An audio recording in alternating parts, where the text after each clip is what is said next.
غیبت دیکھیں ابو ہریرہ رضی اللہ تعالیٰ عنہ سے روایت ہے کہ رسول اللہ صلی اللہ علیہ وسلم نے ایک دن فرمایا کیا تم جانتے ہو کہ غیبت کس کو کہتے ہیں؟ سوال پوچھا اللہ کے نبی نے کہ کیا تم جانتے ہو غیبت کس کو کہتے ہیں؟ تو صحابہ نے عرض کیا کہ اللہ اس کے رسول صلی اللہ علیہ وسلم کو ہی زیادہ علم ہے. یعنی انہوں نے ان کو نہیں معلوم تھا تو انہوں نے اس طرح سے کہا کہ اللہ اس کے رسول کو زیادہ علم ہے.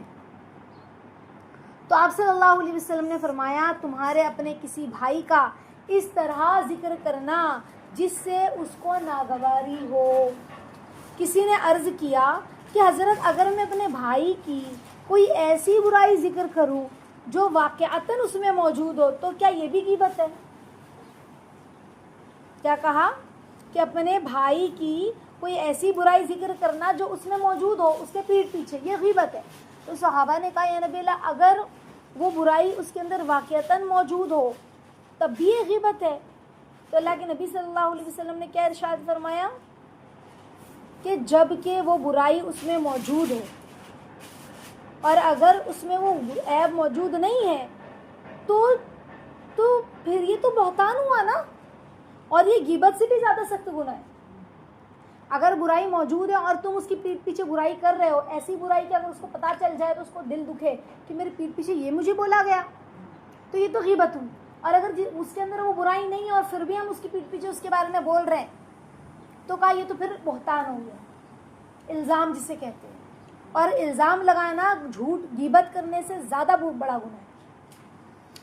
حضرت انس بن مالک رضی اللہ تعالیٰ عنہ سے روایت ہے کہ رسول اللہ صلی اللہ علیہ وسلم نے بیان فرمایا جب مجھے معراج ہوئی تو ملائے اعلیٰ کی سفر میں میرا گزر کچھ ایسے لوگوں پر ہوا جن کے ناخن سرخ تانبے کے سے تھے.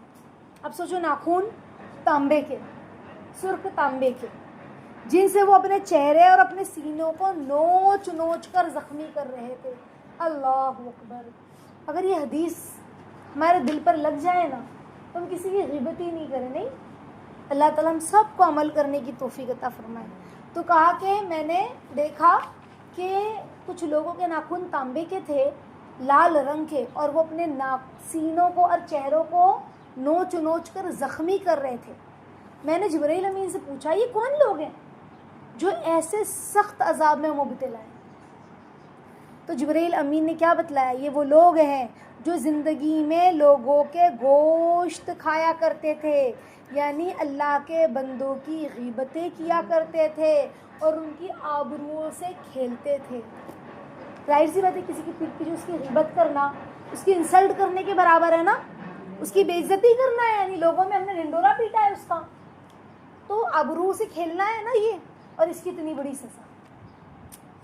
حضرت ابو سعید خدری رضی اللہ تعالیٰ عنہ، حضرت جابر رضی اللہ تعالیٰ عنہ روایت کرتے ہیں کہ رسول اللہ صلی اللہ علیہ وسلم نے فرمایا غیبت زنا سے زیادہ سخت اور سنگین ہے. دیکھو نا، اگر ہمارے پاس ہم غیبت سے بچ جائیں، جھوٹ سے بچ جائیں، چغل خوری سے بچ جائیں تو پھر خاموش نہ رہیں.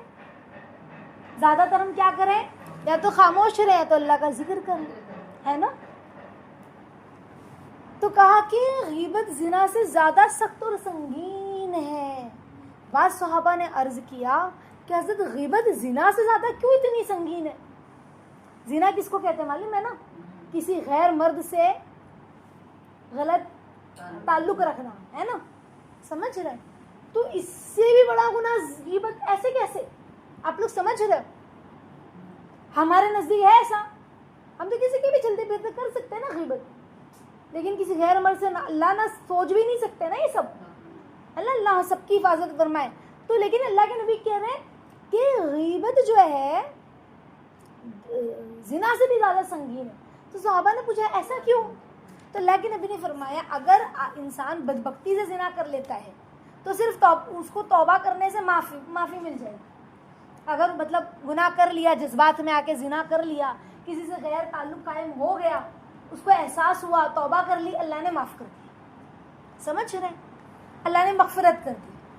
اللہ کی مغفرت ہو سکتی ہے، مگر غیبت کرنے والے کو، جس نے غیبت کی ہے کسی کی پیٹھ پیچھے، جب تک خود وہ شخص معاف نہ کر دے جس کی اس نے غیبت کی ہے، اس کی معافی اور بخشش اللہ کی طرف سے نہیں ہوگی. سمجھ رہے؟ دیکھو، زنا کیا ہے اللہ اپنی رحمت سے بھی معاف کر سکتے ہیں اور توبہ کرنے پہ بھی معاف کر سکتے ہیں. سمجھ رہے ہیں؟ اللہ کی مرضی. لیکن غیبت کرنے والے کو جب تک کہ جس کی غیبت کی ہے اس نے معاف نہ کیا تب تک کہ اس کے گناہ معاف نہیں ہوں. پھر کتنا بھی اللہ کے سامنے روئے, کتنی بڑی بات ہے. اب بتاؤ ہم کس کس سے معافیاں مانگیں گے؟ سمجھ رہی ہے بات؟ کتنی بڑی بات ہے. اللہ تعالیٰ ہم سب کو معاف فرمائے, اور انشاءاللہ آج سے اسی وقت سے ہم یہ عزم کریں, یہ نیت کریں, یہ ارادہ کریں کہ ہم کسی کی غیبت نہیں کریں انشاءاللہ. ٹھیک ہے. اللہ تعالیٰ ہم سب کو کہنے سننے سے زیادہ عمل کرنے کی توفیق عطا فرمائے. آمین یا رب العالمین.